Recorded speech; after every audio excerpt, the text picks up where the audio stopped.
winter break is over. School's back in session, you know? Did you have a good time, winter break? It was a fantastic time away from you and the sport.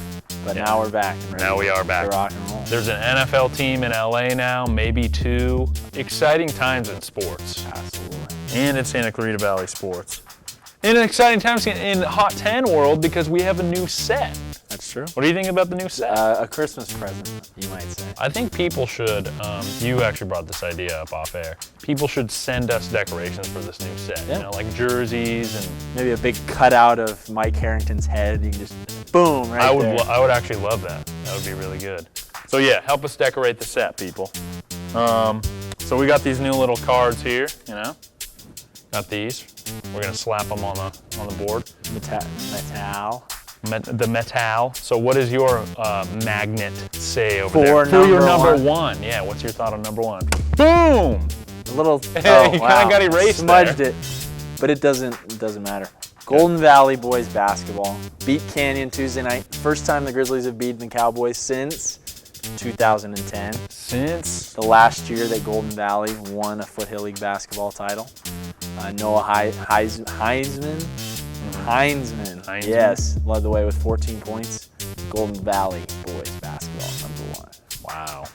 I wish Stein was here, by the way. Stein, and he'll be back, but I wish he was here to argue against that, because that's not the right answer. Something happened. You guys are always on the same Foothill page, League openers for all the winter sports, and what was the most significant thing that happened? You know where this is going. I'm sure you're going to tell us, but go ahead. You know where this is going. Oh, you got to be kidding. Yeah, they're still working on this new set here, but Golden Valley, both Golden Valley. But girls soccer, they beat Saugus for the first time ever in girls soccer. You don't think that's significant? I think it's absolutely significant. Slightly less significant than what the boys hoops team did. All right.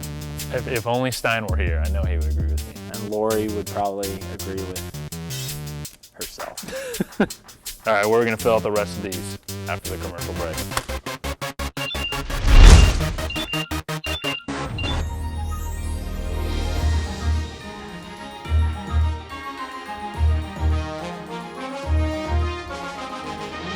Trinity Classical Academy, pursuing God, seeking excellence.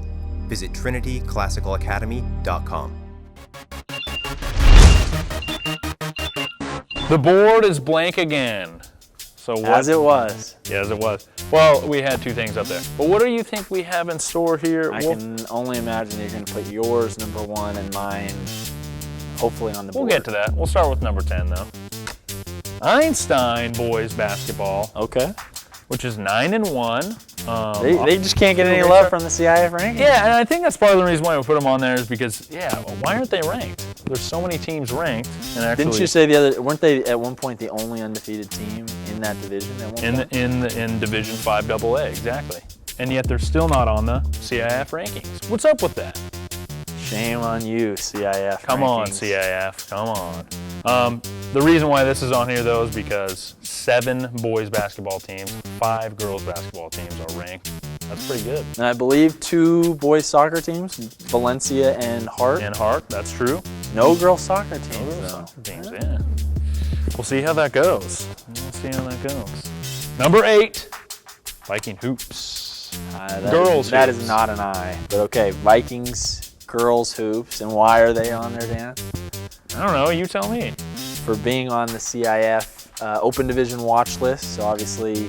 It all connects to the CIF rankings. Yep. All connects to the CIF rankings. Probably the favorite for girls basketball. But Canyon, number 1 in Division 3A. Division 2 AA. Yes. There's a lot of divisions. A lot of divisions. The rankings are very confusing and convoluted. But Canyon is number 1 as well, so that could be an interesting matchup as we move forward. Viking girls hoops, though, that's a solid squad right there. So keep an eye on them.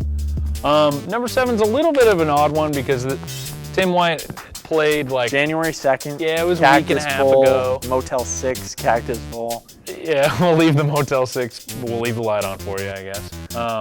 But you did a story on Tim White. That was had a huge. I mean, normally we write a story about someone and they heart grab. And it goes downhill from there. But Tim broke Arizona State's single game all-purpose yards record.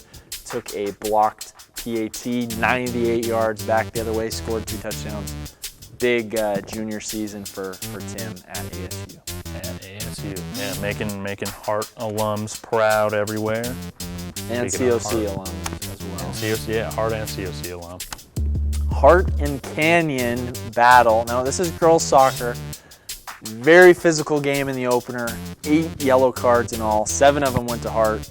Every goal was either a penalty kick or a free kick. And Hart scored there in the end on a penalty kick. A little bit of a controversial game. Kind of sets up. Were they doing this, like throwing bows? bows? I don't think it was necessarily shoving each other. No, Okay. Nothing like it. It was just a very physical game. A lot of yellow cards. And we'll see. It's going to be an interesting Foothill League season. But Hart did come out on top of that. Foothill 2-1. League play, it gets a little more emotional. You know, It was a little. These games matter a little bit more now. So,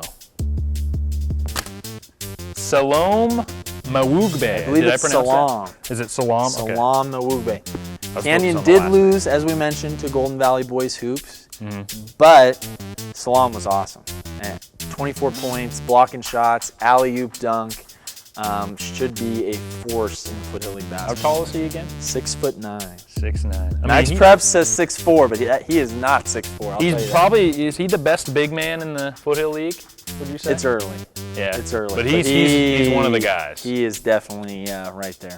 He's one of the guys. This one, I'll do 3 and 4 together because, remember folks, we have the Twitter competition. We have the poll that goes up. And then we had our Player of the Night poll on Tuesday night. Austin Gallupo won 57% of the vote, 575. He beat out Hart's Nicole Benz. Gallupo, big game, 28 points in West Ranch's win over Valencia. And Benz, a big game for Hart and their win over Saugus, 23 points. But the fans spoke and they went with Gallupo. That created a lot of Twitter buzz, by the way, just this vote in general. A lot going on. All right. Now So for here it is. your Who decision. wins? I can only imagine. Which Golden Valley team was better? Which Golden Valley team was more impressive? According to Dan Agnew and him alone. In a surprising move, I'm going to give you this one. Wow. Golden Valley Boys Hoops. I mean, you made a solid argument. Since 2010, that's This is a team a handful of years. This is a team that everybody else has on notice. I can tell you that. Or has everybody else on notice. You know what I mean. Do you agree with any of these, or should they move I definitely around? agree with your decision at 1 and 2. For once. We need to bring the other 2 back because we're too friendly on this episode. Too friendly. It's uncomfortable. All right. Well, it's a new set, so help us decorate And a it. new season.